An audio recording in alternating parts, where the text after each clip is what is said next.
दोस्तों, आप तस्वीर में जो महिला को देख रहे हैं, यह दिखने में जितनी मासूम और सुंदर दिखाई दे रही है, इसके कारनामे उतने ही भयंकर है। दोस्तों, यह महिला अपने पति को छोड़कर अपने ही देवर के साथ इश्क लड़ाना शुरू कर देती है और उसके बाद अपने ही देवर से आए दिन मिलना जुलना शुरू कर देती है।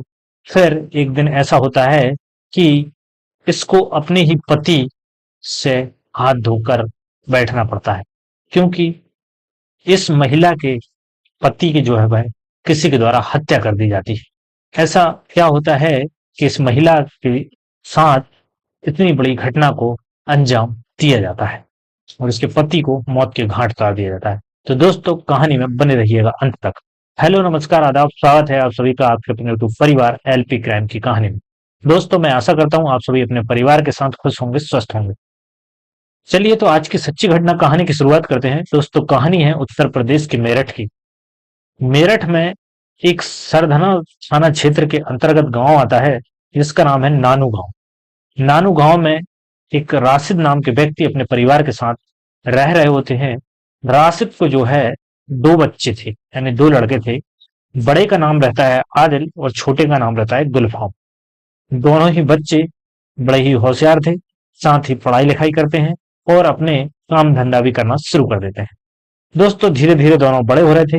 राशिद जो है, इनको चिंता होने लगती है कि दोनों बेटे जो है बड़े हो रहे हैं, अब जल्द से जल्द बड़े वाले बेटे आदिल की शादी करनी होगी।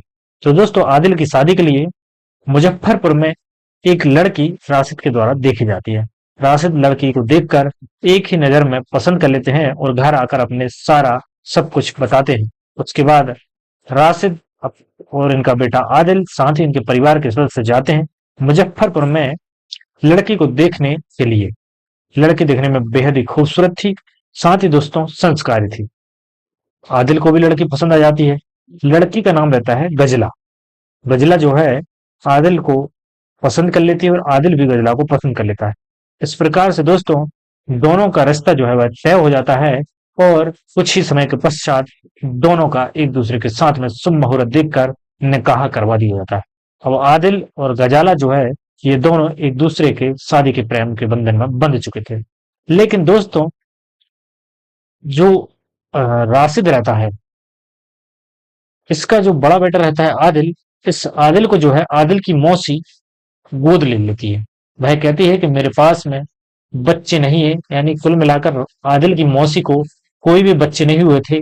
इसके चलते आदिल की मौसी जो है वह बात करती है कि उनको जो है बड़ा वाला लड़का आदिल जो है वह गोद में दे दिया जाए, जिससे कि उनके भी घर एक बच्चा हो जाएगा, बहू हो जाएगी, साथ ही जो भी जमीन जायदाद है वह उसी को दे दी जाएगी। दोस्तों, राशिद जो है वह तैयार हो जाते हैं और अपने बड़े बेटे आदिल को आदिल की मौसी के घर भेज देते हैं। आदिल की मौसी जो है वह भूमिया पुल के पास में रहा करती थी।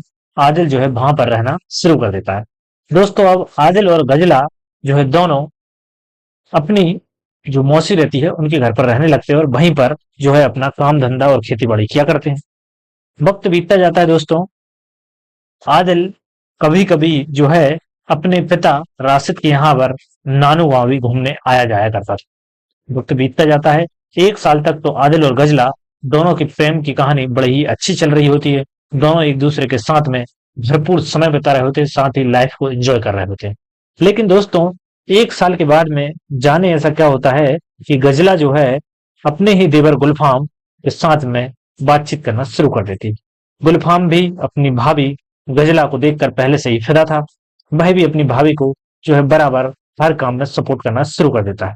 उसके बाद गजला और गुलफाम दोनों की धीरे धीरे दोस्ती प्यार में बदल जाती है और प्यार इस कदर परवाना होता है कि फिर ये दोनों ही एक दूसरे की यादों में और बातों में डूबे रहते हैं।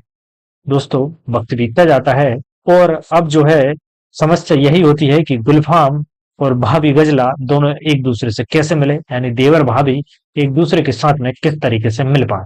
इसके लिए क्या करती थी गजला जो रहती थी, यह पहले ही नींद की नशीली गोलियां खरीद लाया करती थी और जब भी वह अपने ससुर या कहें कि राशिद के घर वापस जाया करती थी, तो वहां पर वह रात्रि में चाय बनाती और चाय जो है सबको पिला दिया करती थी। चाय पीने के बाद में पूरे जितने भी लोग होते थे सभी को नींद आ जाती थी, सब सो जाते थे और उसके बाद देवर और भाभी दोनों एक दूसरे के साथ में रंग रलिया पूरी रात मनाया करते थे।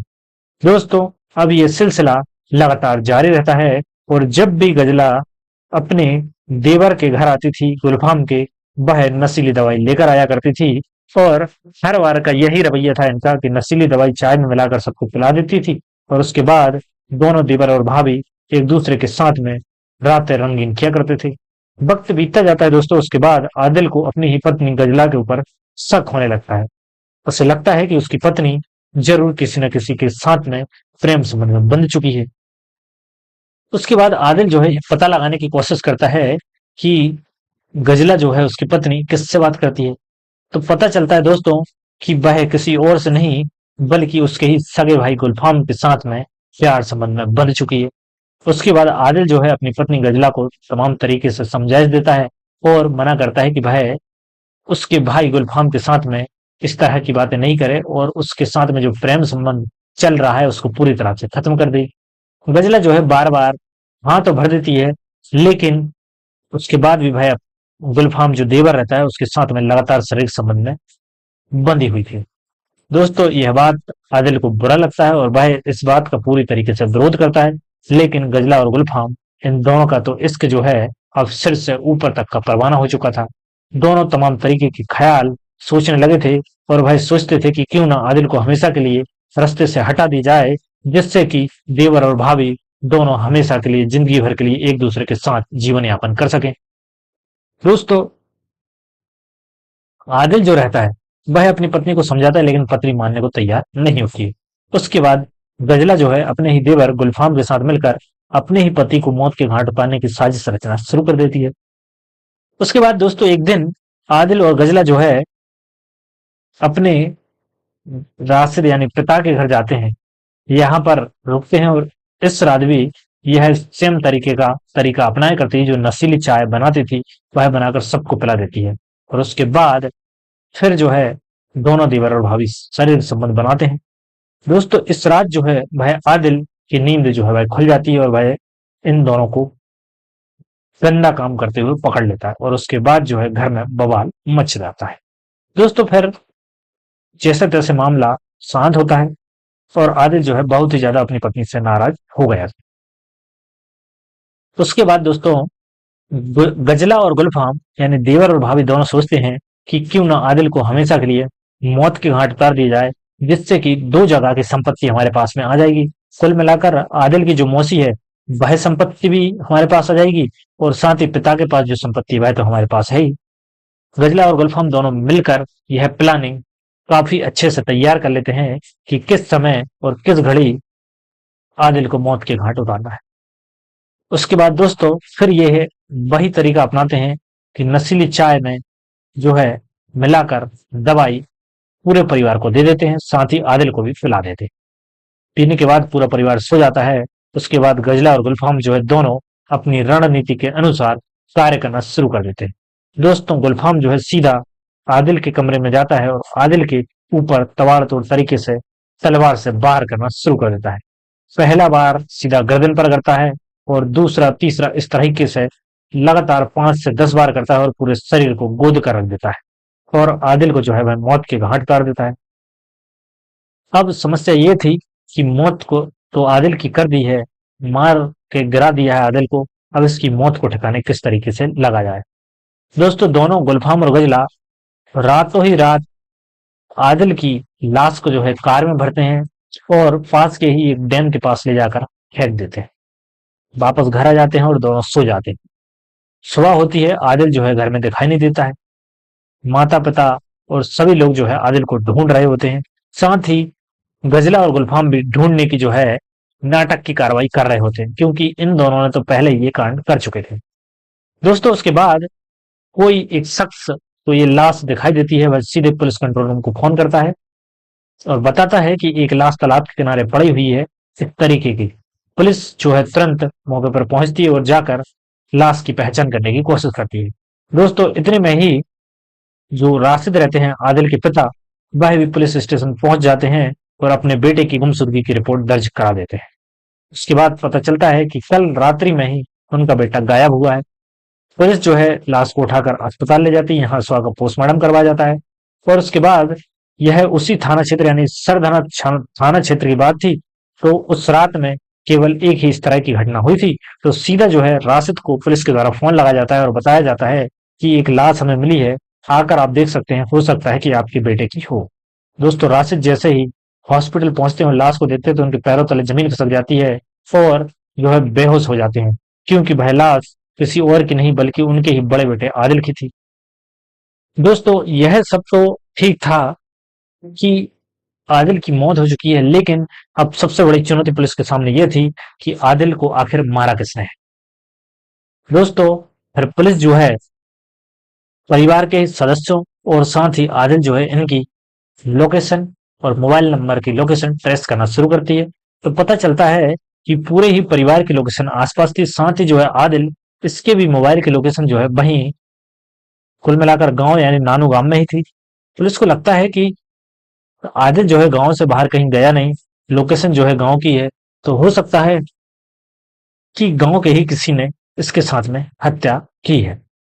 लेकिन दोस्तों गांव में किसी भी तरह का आदिल से जो है विवाद नहीं था कि जो आदिल की मौत कर सके। फिर जो है पुलिस अंदाजा लगाती है कि कॉल डिटेल के माध्यम से कि आदिल के पास में किन किन लोगों के फोन आए जिससे पता चल सके। पता चलता है कि आदिल के पास में फैमिली मेंबर के अलावा किसी बाहरी नंबर से फोन नहीं आया। जब घर के ही लोगों से पूछताछ की जाती है तो गुलफाम जो है थोड़ा सा इसके हाव भाव अलग से समझ आ जाते हैं पुलिस को। पुलिस जो है गुलफाम से तगड़े तरीके से पूछताछ करना शुरू कर देती है। जब पूछताछ करती है तो वह जो है पूरी तरह से बातों को गुमराह करने की कोशिश करता है और पुलिस उससे कहती है कि ठीक है, फिर से हमें जरूरत लगेगी तुम्हें जरूर बुलाएंगे। उसके बाद दोस्तों जो गजला रहती है उसको गुलफाम जो है फरार करवा देता है। कुल मिलाकर गजला को कहीं दूसरी जगह भेज देता है और गुलफाम जो है यह भी भागने की फिराक में रहता है।